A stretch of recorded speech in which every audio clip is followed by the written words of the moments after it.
Jsme v Pečkách na náměstí a doslova kousek odsud. Kamenem dohodit. Máme pro vás na prodej rodinný dům. Je to tento dům, dispozice 4+1 na pozemku 500 m². Dále máme i garáž, dílnu a další přístavek.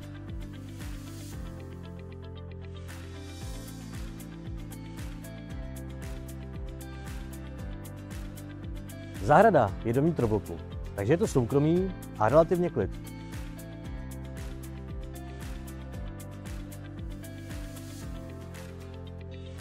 Dům je řešen jako přízemní, ovšem s možností půdní ve stavbě, a to na celém půdorysu stavby. V současnosti je tak podlahová plocha 92 m².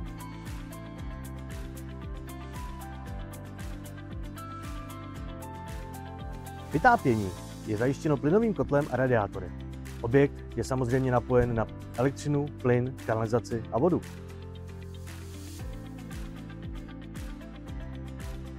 Součástí domu je také dílna o ploše 25 m² se samostatným vstupem.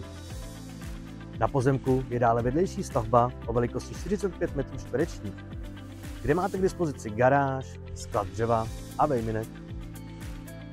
V Pečkách máte samozřejmě veškerou občanskou vybavenost, včetně školek, škol, lékařů a tak dále, nákupních center.